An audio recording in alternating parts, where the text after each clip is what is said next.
Good afternoon, Malacanang Press Corps. Welcome sa regular press briefing ni Presidential Spokesperson Harry Roque. Welcome back, sir. Good afternoon, everyone. Good news first, because it's Good News Monday.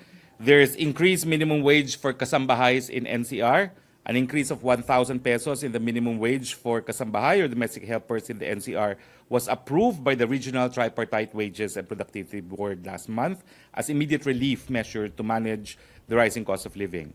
From 2,500, kasambahays will soon be able to receive a minimum wage rate of 3,500. Under the wage order, the wage hike is applicable to all domestic workers, whether in live-in or live-out arrangement, including general house help, yaya, cook, gardener, laundry person, or any person who regularly performs domestic work in one household on an occupational basis. Further good news, the Fitch rating upgrade. We are pleased with the Fitch Ratings upgrade of the Philippines' long-term foreign currency issuer default rating to BBB from BBB negative.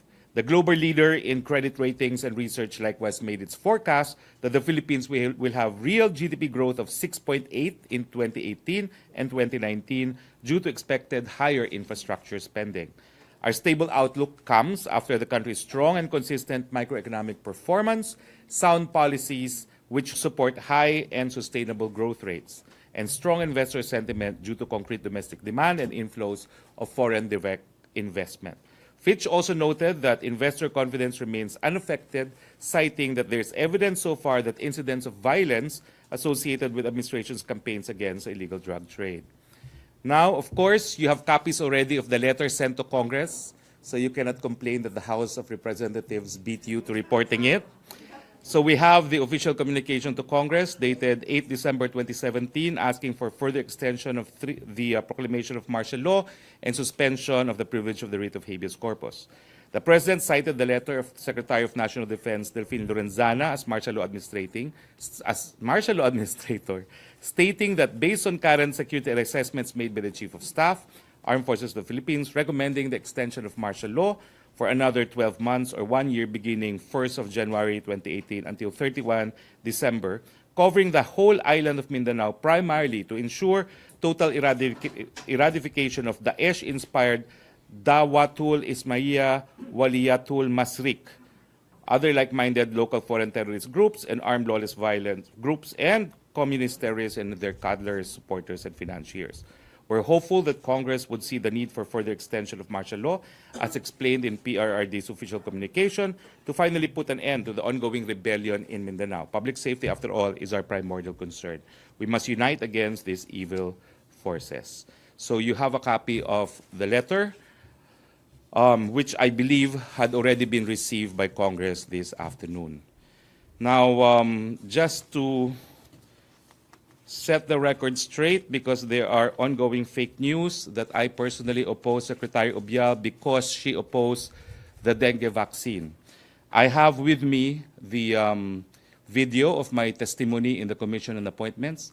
I oppose the nomination of Secretary Obial because of her flip-flop on at least two issues.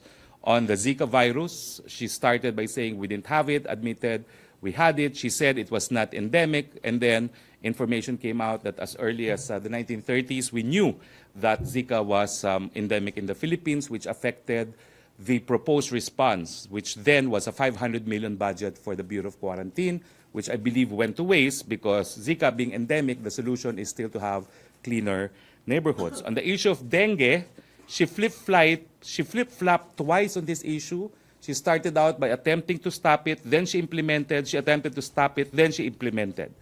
I have actually the videos of Secretary Obial saying it was safe, and the video of my opposition to her in the Commission on Appointments. I said clearly that my basis for opposition was her flip-flops. We expected, or we have a right to expect from the Department of Health, that she will tell the people if dengue vaccine was safe or unsafe, but she can't say both depending on who is asking. Fake news circulating is that I opposed Obial because I wanted the dengue vaccine implemented, which is wrong, because the truth of the matter was, number one, I was in opposition to influence, and number two, I did not like that she did not know that whether or not the dengue vaccine was safe or unsafe. Just for the record, because I've seen for myself fake news on the internet. So, are there further questions? MPC question, Joseph Morong. Microphone. Hannah, please. Thank you. Sir, in the letter of the President to Congress, he outlined some of the reasons, no? I think there are probably at least 3 or 4 groups, terrorist groups, plus the CPP and PA, but outside, excluding CPP and PA, was the martial law effective in combating the first 4 groups of terrorist groups, like the Daesh-inspired group, and then... I think the martial law was largely responsible for the fact that we liberated the city of Marawi. Having said that, the information on the ground is that at least 5 groups continue to operate, and although there's been cessation of shootings in Marawi, the President has always said that the recruitment of Maute continues and that they expect fighting again in some other area. No? And that is why he has requested for extension of martial law. Again, the groups mentioned by the President for basis for extending martial law is because the following groups are still on the act of committing acts of rebellion: Hapilon Maute Group, Turaife Group, Bangsamoro, Islamic Freedom Fighters, remnants of Abu Sayyaf, and Daesh-inspired DIWM and other local terrorist groups, including, of course, the New People's Army, which is waging a rebellion which, according to the Guinness Book of World Records, is the longest ever in human history. Sir, isn't the President considering the problem just the security law enforcement problem, such that we really don't need martial law for it? Well, actually, this was a recommendation of the administrator of martial law, General Lorenzana, and we have no basis to question the factual finding of the troops on the ground and our commanders on the ground. Sir, just one last point on the NPA. This is something new, no? He's including the NPA in that grouping. Now, is the President going to use martial law against the NPA, just for a categorical answer? Well, for as long as there are acts of rebellion being committed in the island province of Mindanao, yes, he will use the full force of martial law against the NPA as well. In an operational sense, how is he going to run after the NPA using martial law? Well, it is an ongoing armed conflict, and I think we know how an ongoing armed conflict is affected. No? Unfortunately, there will be fighting between government forces and the New People's Army. But, alimbawa, sir, if let's put our perspective as a member of the NPA, should you be worried more because you have done martial law now? And why? I do not know because I'm not in a position to speak for the NPA. Yeah, okay. Perhaps we should ask their spokesperson. Okay, but they have to commit crimes before you could use the martial law against them. Well, the act of rebellion is a continuing crime. So for as long as they don't lay down their grounds, they are committing a criminal act. Would you have like an arrest order like they did in Marawi? Of course, that goes without saying, no? That the martial law administrator is empowered to order the arrest of individuals, and because the privilege of the writ of habeas corpus is also suspended, then they would have to await the lifting of martial law for judicial remedy. Okay. Question yun, sir, context. Huh? Context yun ng NPA. Of course, Okay. because they were included in the groups engaged in the crime of rebellion, which is the basis for the extension of martial law. Right, sir. Thank you. Pia? Sir, just on the terms, the President said that the martial law extension request is primarily to ensure total eradication of the Daesh-inspired groups and the other groups. Sir, how does the President define total eradication? Well, we need to ensure that they no longer present a threat, that all acts of rebellion emanating from them had ceased, and so that this- they are not in a position to endanger public security. So, sir, incapacitated. It's not that all of the members have to be neutralized, killed. It's Well, I think that's suppression of governed their- already. That's governed already by international humanitarian law. The military objective is a complete subjugation of the enemy, so much so that they cease to commit the act of rebellion or terrorism. And sir, how about the inclusion of the NPA? Because we also know that the NPA are present not only in Mindanao but in other parts of the country. Can we expect the President to, based on his reasoning in the letter, expand eventually the coverage of martial law to the whole of the country, given that the NPA are present in other parts? Well, I would not speculate, but he could have, but he did not. So he only asked for extension of martial law in the island province of Mindanao. And sir, lastly, he also mentioned that he wants to target the financiers of the communist terrorists. So can we expect, sir, that mining companies who've been paying the revolutionary tax will be also the subject of arrest orders given the previous pronouncements of the president? There is a special law against financing of terrorist organizations. That is one effect of the declaration and proclamation that the NPA is a terrorist group, although the petition pursuant to the UN's Human Security Act still has to be filed in the Regional Trial Court of Manila, but individuals who will contribute financial resources may be investigated and prosecuted for funding terrorist organizations. But would it be just to include the mining companies given that they say they're forced to pay this tax? Let them invoke that as legal defense. Okay, thank you, P. Raymond Tinasa, on martial law.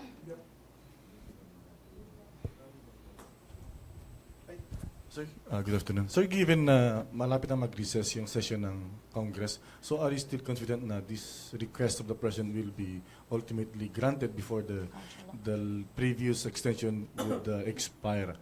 I believe so, because there's talk that Congress will either convene in joint session either on Wednesday or Thursday.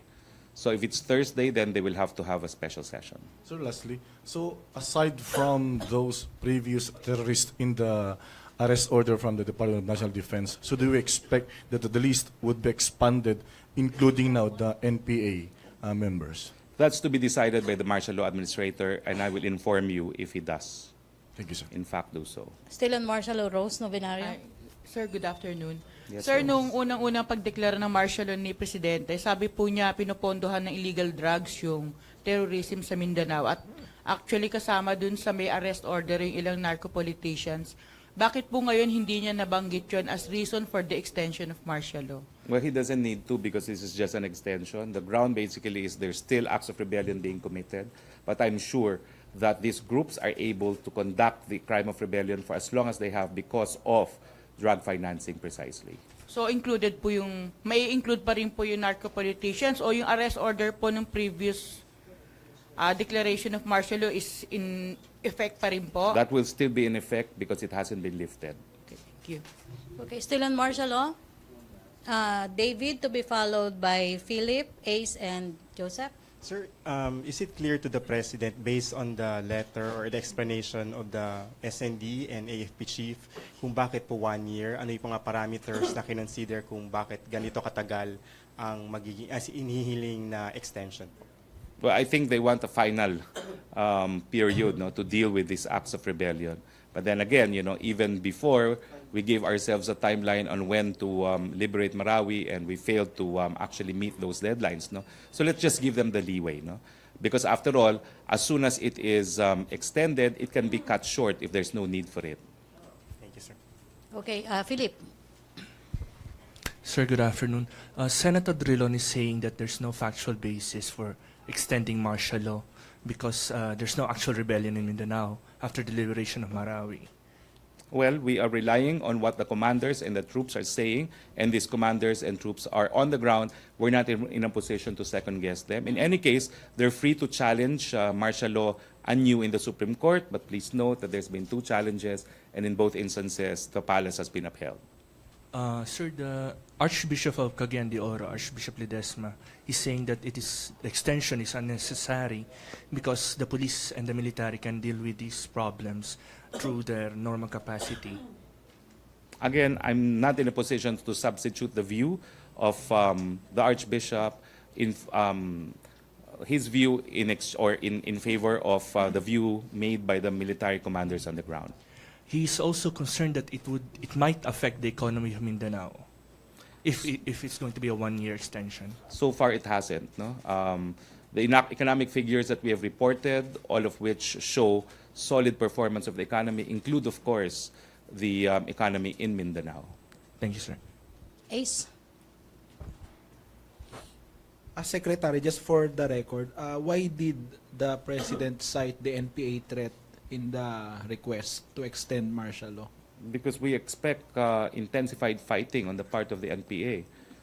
As in fact, they have been exhibiting more intense targeting of our soldiers and civilians after the President had already classified them as their terrorist group. Okay, so that's what make it different because we all know the NPAs have been there in Mindanao and previous administrations did not see the need to declare martial law in the area. As in fact, we engaged them in peace talks, and we hoped that in fact there would be eventual peace between the government and the NPA. We were frustrated because, as you know, they never stop attacking soldiers and civilians. Another question. Does the government already have an idea who this Torafe is or Toraife is, yung Torafe group? Anyway, we're meeting tomorrow. I'll ask. Okay, we have a press briefing tomorrow anyway. Thank you, I Secretary. will inquire. Okay, last three, brief lang, Joseph, Pia, and then Lassie. Good afternoon, sir. Sir, si Congressman Edsel Lagman, in his interview this morning sa ANC, mentioned that the threat that President Duterte was mentioning constitutes imminent danger, something which the 1987 Constitution abolished as a requirement for declaring martial law. Ano po masasabi niyo dito, sir? He has filed 2 petitions in the Supreme Court challenging the 2 earlier declarations of martial law. In both instances, his petitions were denied. He's welcome to question this 3rd one, and I'm confident that the government can justify martial law anew in the Supreme Court. Thank you, sir. Okay, Joseph? Just on the length, still from Representative Lagman, he said that the extension is contrary to the spirit of the 1987 Constitution as far as martial law is concerned, meaning the Constitution intended to just have it 60 days. Well, again, that's his view. I'm sure he will question it anew in the Supreme Court, and I'm sure we can defend the government position in the Supreme Court again. Sir, but 60 days, you don't think it's enough for the President? Obviously, there was a decision made that it wasn't enough, that they wanted the whole year and needed the whole year. Okay, thank you. Last question, Celerina. Microphone. Good afternoon, sir. On another issue, regarding the comfort women, there was this recent unveiling of the statute in Manila of these comfort women. May we know the Palace reaction on this? Would this mean that the government is supporting the call of these comfort women, like the apology and financial assistance from the Japanese government? As far as I know, there's no official position on the issue of comfort women. The fact that the statue was unveiled, well, is a fact. No? It was not stopped by government. So for all intents and purposes, there is a statue allowed to be erected in memory of the comfort women. Does the government support this move to have this statute? It does not support, it does not oppose. What do you It think? has no position currently. What do you think would be the reaction of Japan, considering that Japan is not recognizing these comfort women here in the Philippines? What do I think will be their response? Nothing. Don't you think it would affect somehow the relationship of the 2 countries? I don't think so, because the relationship is at record close, if there's such a thing, and I don't think this will in any way affect our very good bilateral relationship with Japan right now. Okay, thank you, Celerina. Thank you, Presidential Spokesperson Harry Roque. Thank you, Malacanang Press Corps. Back to our main studio sa Radyo Pilipinas and People's Television.